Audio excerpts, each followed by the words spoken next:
What's up guys? Eddie Koshar here from Ohio Warrior Elite Personal Training. One of the first things I want to do with my channel is I wanted to create a video about macronutrients and how to count your macros.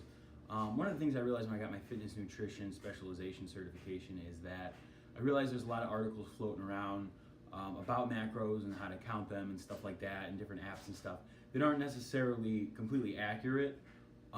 So I want to really make a video based on like the science of where you get those numbers, why they are what they are, how to adjust those numbers if you want to lose, maintain, gain, and just kind of like the background behind all of that. These numbers and these formulas and stuff we're going to be using they're all backed by like the American Dietetic Association, whole bunch of different platforms that created all this stuff.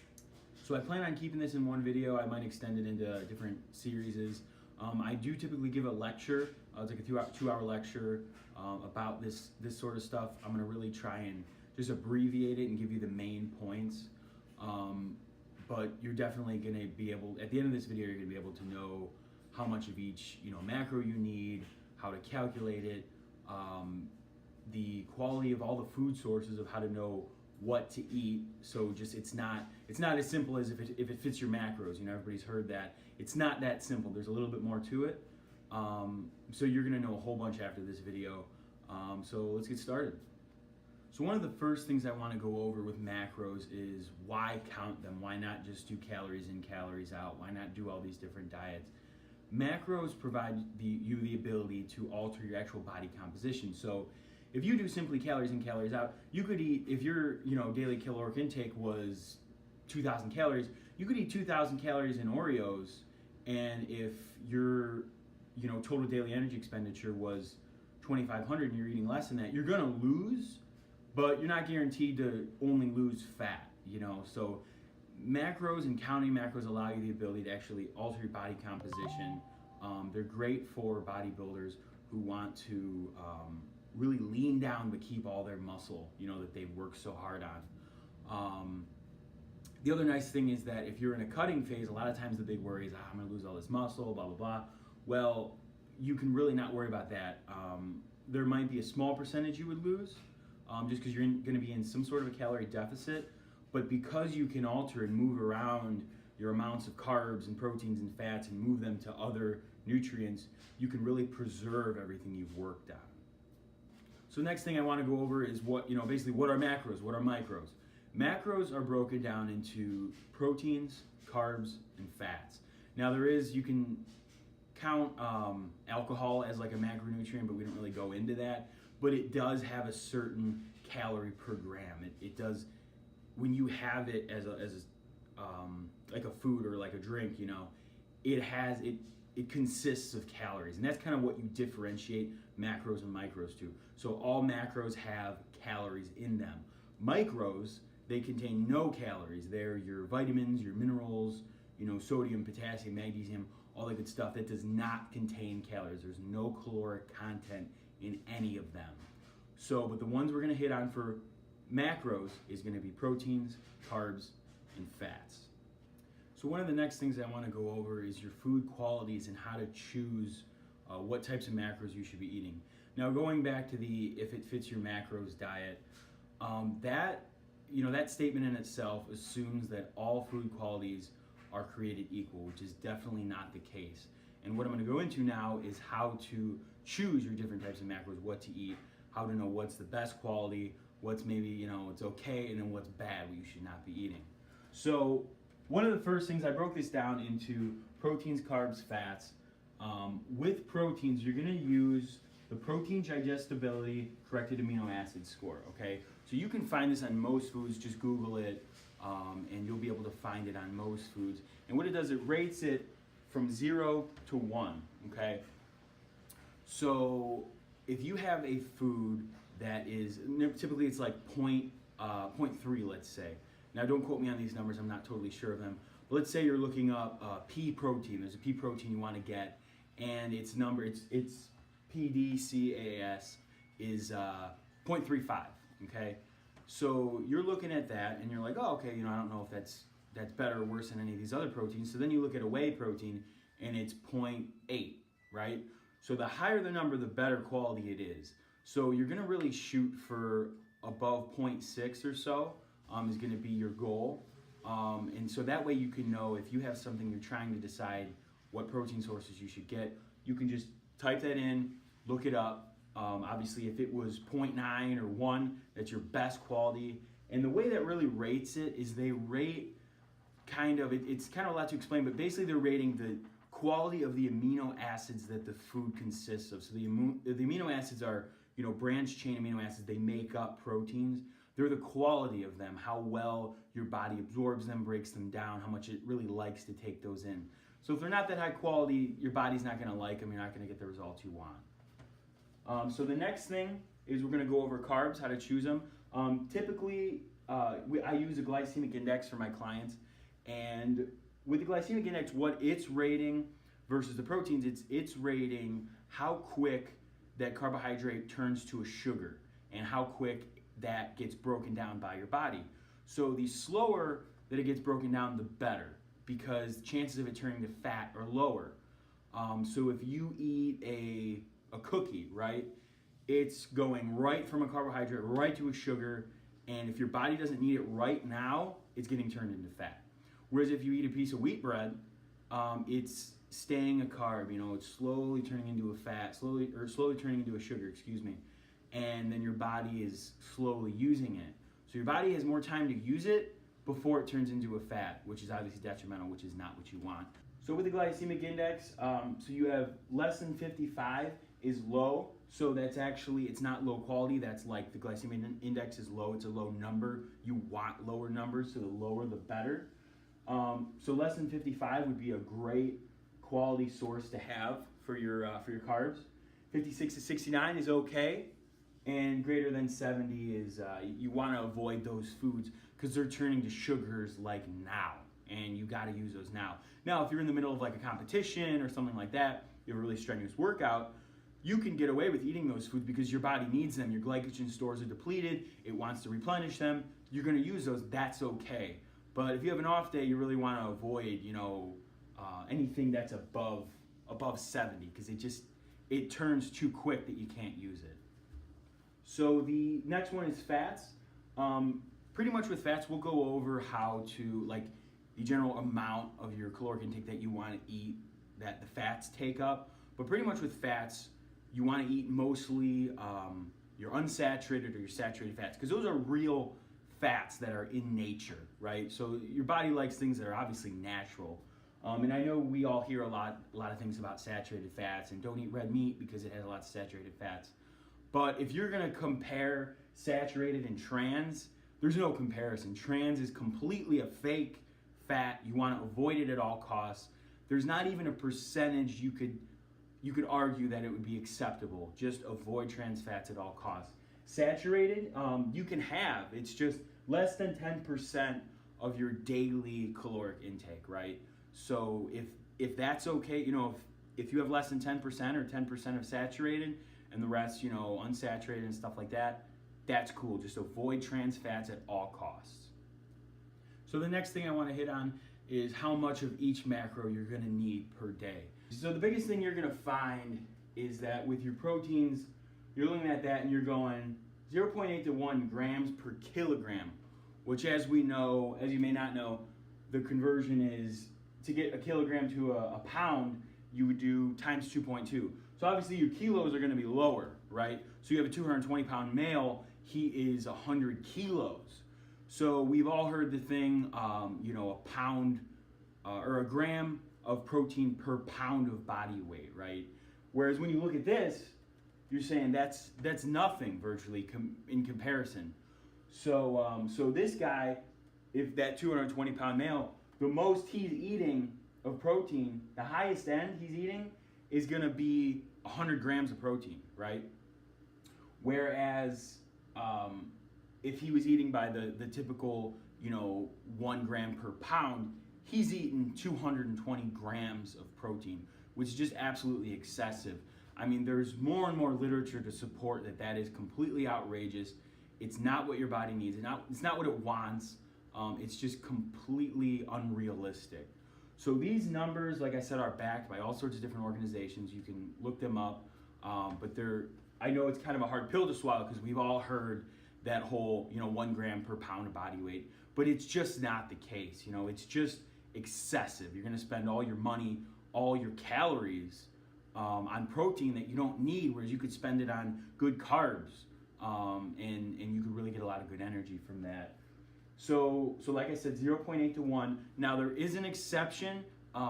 They found that in very high level athletes, like endurance runners and people who are exercising, multiple hours per week, per day, everything, they can branch up to about like 1.3, in some cases 1.5.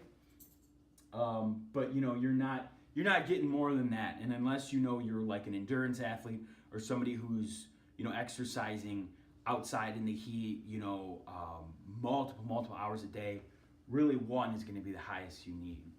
So the next one is going to be carbs.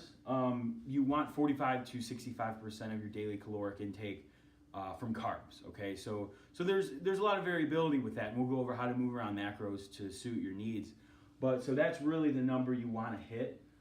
Somewhere between there would be definitely cool. Fats, 20 to 35%. Like I said, you want to make none of those trans, less than 10% or 10% could be saturated, and the rest like unsaturated fats. So yeah, that's pretty much a big overview of how much of each macro. All right, so now we're going to get into the actual calculations, how to get all the numbers that you need and what to plug in and all that good stuff. So at first this might seem a little bit scary with all the numbers and all the formulas, but really we're going to break it down. At the end I'm going to do like an example client and kind of show you exactly how you're getting all your calculations, where you're pulling numbers from and all that stuff. So the first thing you want to know is your basal metabolic rate. This is the amount of calories burned at rest. So if you were to just sit on the couch all day, this would be the amount of calories that your body burns at rest. No exercise involved. Okay, so with this, it's typically going to be, it's hard to give a typical number because everybody varies, but it's obviously going to be lower than your body would burn with exercise, right? So the reason this is so important is because you don't want to go below this number, because the second you go below this number, your body starts going into somewhat of like a starvation state, and it's thinking, oh shit, I'm not getting the calories I need, so I'm going to start conserving my fats. I'm not going to burn them because I need those for fuel. I don't know when the next time I'm going to get fuel is, so I got to conserve energy, so your body goes into that state, and you don't want that. So this is definitely important to know. And as far as knowing that, as far as the formulas go, you want to, generally I say avoid online macro calculators because you don't know where they're pulling their numbers from. I don't like stuff like that. I like taking the actual formula, breaking it down, plugging in my numbers, and going from there. Having said that, you could type this in, the Cash-McArdle formula, type that in. You may be able to find like an online calculator if this stuff is just too much math for you. When you break it down, it's not really that bad. But if it is, if you know that the calculator online is that exact formula, feel free to use that. So the way this formula is going to go is basal metabolic rate equals 370, so that's just a constant, that's always going to stay. 370 plus 21.6, another constant, times your lean body mass. Now, for the formula, your lean body mass is going to need to be in kilograms. It's easier to convert at the end, so I just want to say that before you get your final numbers and plug them in. So knowing that, we'll leave that be. Let's focus on this. So lean body mass in pounds, we're going to work with pounds because we know our pounds and we know stuff like that. That's the unit we typically use. So 1 minus your body fat percentage times total body weight. So if your body fat percentage is, let's say, 30%, right? So that number would be 0.30, right, or 0.3. So 1 minus 0.3 is 0.7, so or 70%. So you are 70% lean body mass, okay? So what you're going to do is take the 0.7 or the 70% times your total body weight, right? That's going to get your lean body mass. All you're doing is taking a percentage of your current body weight. That's really all you're doing. The formula seems like kind of scary, but really it's just hey, I'm 220 pounds, I'm gonna take 70% of that number, because 30% of me is, fat. So 70% has got to be my lean body mass. So that's really all you're doing. And then the conversion is just, 1 kilogram equals 2.2 pounds. So you're just dividing. So if you get, 220, you would take it and divide it by 2.2, and you would get 100 kilos would be your body weight or your lean body mass. I'm sorry, your lean body mass in kilos, right? Because that's what you want to know for this formula.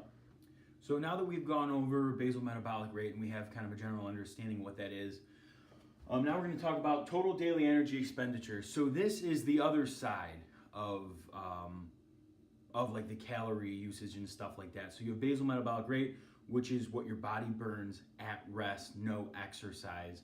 Now you have total daily energy expenditure. This is what your body uses or takes up with exercise included, right?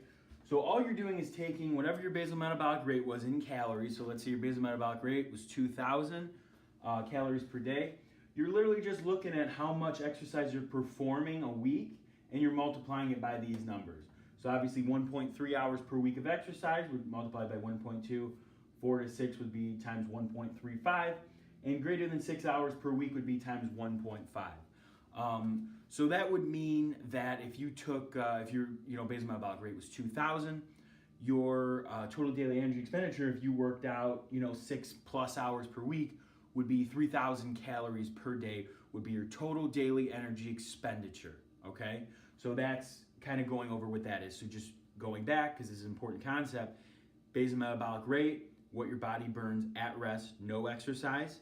Total daily energy expenditure, what your body burns with exercise. So now obviously we'll go into more detail, but depending on where you eat, you're gonna either lose, maintain, or gain, right? So like I said, you never go below your basal metabolic rate. But if you eat somewhere between your basal metabolic and your total daily energy expenditure, so with that scenario I gave you, this guy's energy expenditure was 3,000. If he ate below that, he's gonna lose, right? So he's not gonna eat below 2,500 because that's his basal metabolic rate. He doesn't want to starve. But if he ate maybe 2,700, he's burning more than he's eating, right? So he's gonna lose. On the contrary, if he wanted to maintain, he'd eat 3,000. He's eating what he's burning off, right? And now if he wanted to gain, he'd eat 3,200 or whatever the number might be. Now you know that you're gonna gain because you're above what you're burning per day. All right, so now that we've gone over, where to get your macros from, what good quality sources are, what your basal metabolic rate is, what your total daily energy expenditure is, all that good stuff. Now we're gonna do an example client, right? So this is your chance to look at all those formulas that we wrote down and actually put them into work so that you can use this for yourself or for your clients if you're a trainer, right? So we'll start with a 25-year-old male. He works out 5 days a week for 1 hour. So that would be, obviously 5 hours of exercise. So just keep that in mind. He's 185 pounds. He's 16% body fat, and he has goals to gain weight, right? So going here, let's go back to our basal metabolic rate equation that we wrote down, right? So our first step is we're going to take 1 minus 0.16 because that's his body fat percentage, right? So 1 minus 0.16 is 0.84, or 84% of his whole body mass is lean, right? Because 16 of it was fat, okay? So you follow me so far? So you're literally just taking that, he's 84% lean. So you want to know what percentage of 185, which is his body weight, is lean, which is 155.4 pounds of lean body mass, okay? So now you know what percentage of him is lean body mass, which is what you need for the equation. It's not like I said before you plug it in, you got to get it in kilograms. So simple equation, you just take I rounded it down to 155. The 0.4 is not going to make a huge difference. 155 divided by 2.2, he's 70 kilos of lean body mass, okay? So you're already at your last step. You just simply plug it in. So obviously you would do what's in parentheses first.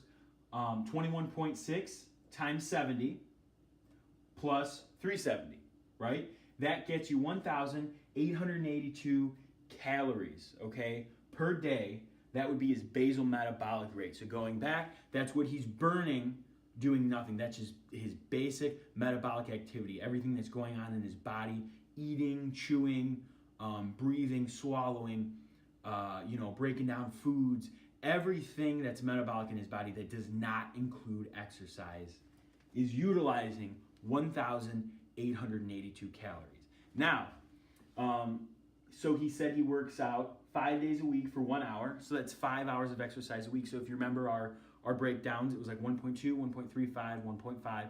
So he would fall in the 1.35 multiplier category because he's not yet at 6 hours of exercise per week. He's right under it. So he would be the multiplier of 1.35, right? So all I did was I took his basal metabolic rate, which was 1,882, times the multiplier of 1.35, and that gets us 2,540 calories per day. That's his total daily energy expenditure, right? So looking at it as a whole, that is his basal metabolic rate. That is what you do not want to go below. That is what he's burning at rest. And with his exercise included, he is hitting 2,540 calories per day of calories burned with exercise included, right? So now we go back. His goals are to gain weight, right? So he's going to want to eat above this number. Now, there is like equations that people can use. It's typically like a 5 to 10% increase in calories. So you would take this plus like 5 to 10%. That would be about, not using exact math, but that would be about like a 250 calorie increase that he would want to eat. That's probably pretty good.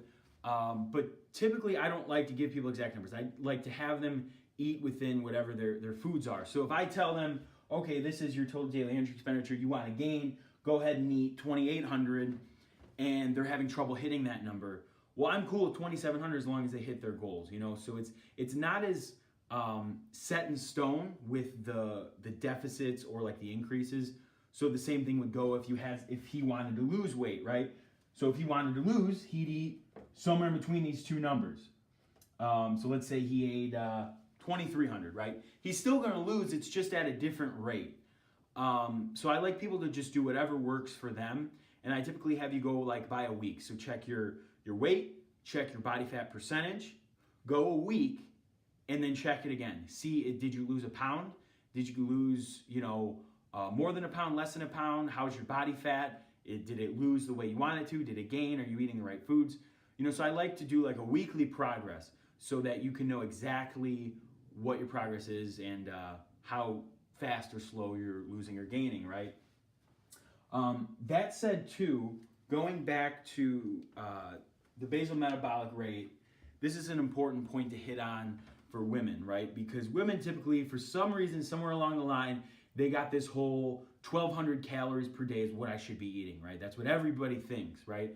Whereas if you were to take a female and plug in these numbers, depending on how much she exercises and her total body weight and body fat percentage, it's easy for a female to hit. Typically, my female clients will hit 1,500 to 1,700 as a general calorie per day, and they get terrified, right? When they see that number, they go, oh my gosh, that's more than the 1,200 I'm going to gain. I don't know where he got these numbers. He's crazy.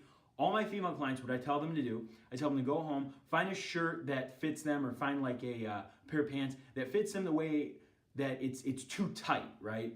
So something that used to fit them, and they say, oh man, I wish this would fit me, right? And this could work for males as well. Typically, they don't have a problem, accepting the amount of calories to eat.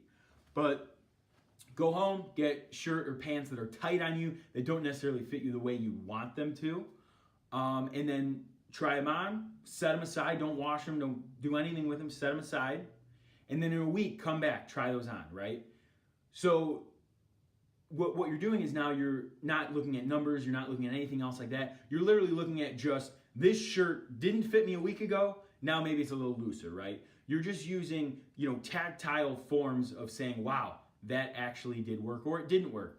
Now, if I'm completely wrong and I'm crazy and I tell you 1,700 and I'm totally wrong. You need the 1,200 that everybody says.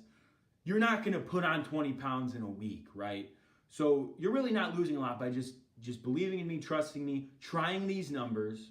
The worst that's going to happen is you're going to put on 2 pounds, right? And you can lose that. And that's just realistic. But I'm telling you, just follow me with these numbers. Try these things. Change your multipliers if you need be. But these calculations are going to work. If anything, too, when these were created, these are even lower on the end. So you're not going to be gaining all this excess weight, right?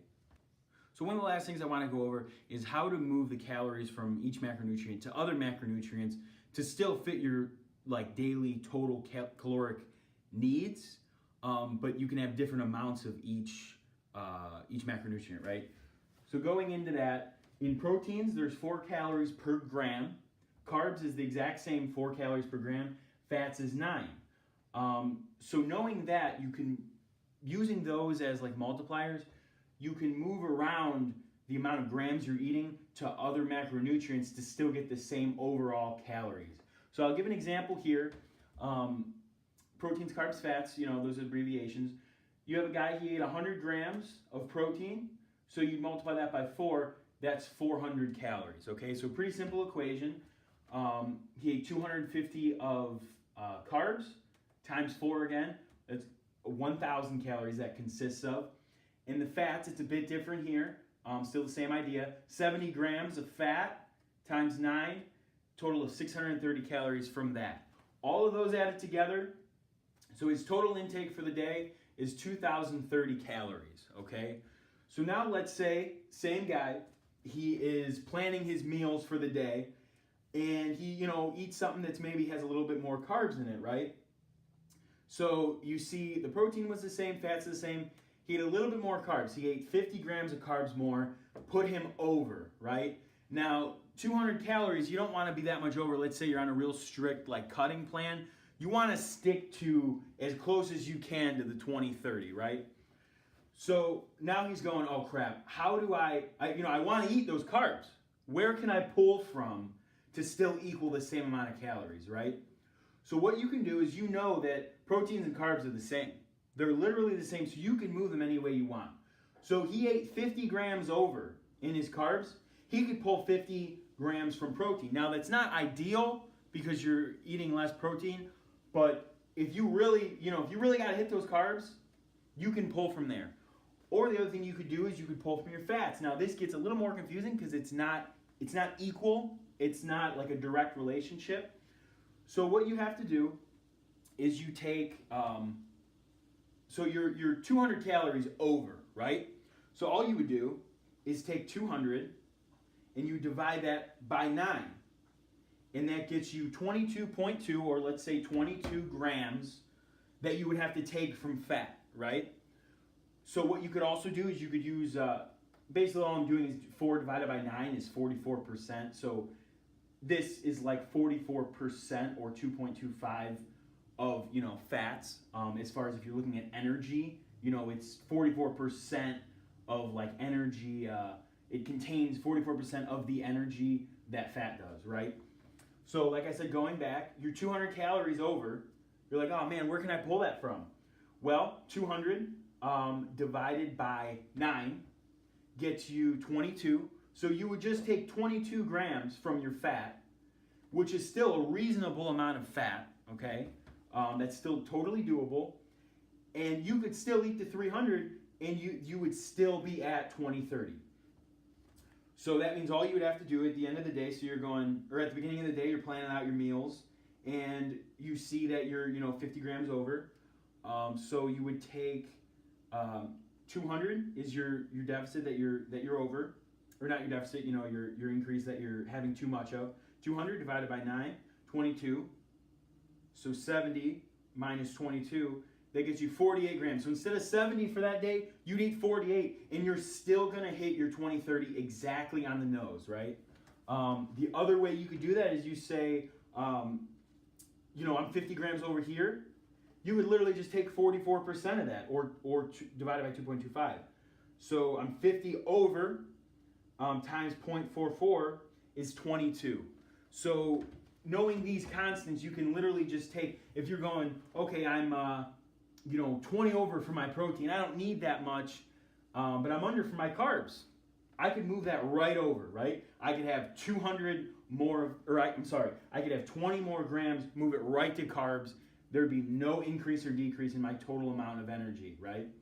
So knowing all of this, it allows you to do, it's a big concept, but it allows you to take, if you're eating over or under certain foods, how to move them. That's what's beautiful about the macronutrient type of like diet, is that you can take certain macros, move them to other macros, still hit your daily caloric intake, so that you don't get frustrated and say, oh man, I ate over my carbs and my fats.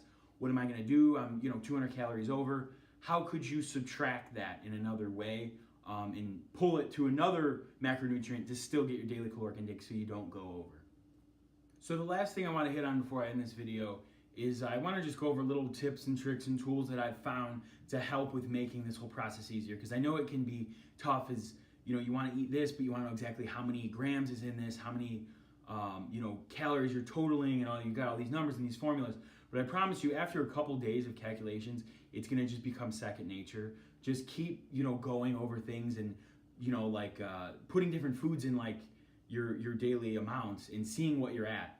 And by the end of the day, you'll be able to figure out, what you can move here and there, and it'll all work out. And obviously, you're always able to ask me questions if you have questions about different things from the video, if they weren't gone over clearly enough. And I'll be more than happy to go over those with you. But some different tools that I like to use. Number one is, there's all sorts of apps out there. Now, where I said I don't like using online calculators and stuff like that to get your numbers, once you have your numbers, there's so many things out there to make it easier to monitor your numbers. Everybody knows, MyFitnessPal and all those different types of food tracking apps. You literally just scan a barcode and it plugs it in for you. And now you can go into the settings and you can just change what your amounts are. So you don't use what the app tells you to use with all of their percentages. You use what numbers are concrete, what you need, and then scan your foods and it'll populate it in for your total calories for the day. So those are huge in continuing to monitor everything. So a lot of times if you're trying to write down everything, you're not going to do it. There's not enough time in the day. But it makes it so you can stick to it, right? And so you'll actually do what you say you're going to do. The other thing, there's tons of different like food delivery services, or there's even local places. There's a place by us, it's called Clean Eats. They basically have like meals that you can buy, in bulk. You buy for the week, and they have on there like the macros, so you know exactly what you're getting in there. Like with Icon Meals, there's other things like that. They give you on the package the calories, the grams of fats, proteins, carbs, so you know exactly all you do. And a lot of them too, I bought Icon Meals a couple weeks ago, and they were great, check them out. But in MyFitnessPal, I scanned them and they were all in there, at least all the meals I had. So that was really convenient because I didn't even have to create a meal. It was literally scan the barcode, all my meals are already in there. I know exactly what they consist of. I don't have to go digging around and doing all these different things to figure it out. The other thing that helps a lot with monitoring your food is to get a food scale, because a lot of people are scared by a scale because it's something, I gotta take it everywhere with me, I gotta do this and that. What I do is I get there's like those ISO meal bags that are like, you have ice packs in them, and they got all these different compartments for your shakers and all this stuff. I have a food scale. I mean, it's literally like this big. It's real thin. I throw it in the top compartment, and you could use it anywhere. I mean, you just pull it out, throw some food on, know exactly what you're eating if you don't want to weigh it all at home, But the food scale is definitely beneficial, because the other way to do it is you could use measuring cups. And with measuring cups, you got to clean them. You got to have enough of them. They're not as exact, right? So if you're, a quarter cup, to me, it might be a little heaping. For you, it's a little bit lower, or you packed yours tighter, or mine's a little bit looser. There's a lot of variability, and when you're really trying to cut down to like the calorie, and you start getting into reverse dieting, which is not what we're going into in this video, but there's so many other things you need to be as exact as possible. And a food scale is going to get you there. You can go down to every gram and know exactly what you're putting in your body down to the gram. And it's really, really awesome. So those are the main things I like to do. I hope that you got something from this video. Like I said, if there's anything that you want me to go over further in the future, just leave it in the comments or message me. But other than that, I really hope you enjoyed everything. Hope it made a lot of sense. And let me know if there's anything you want to see in the future. Thanks, guys.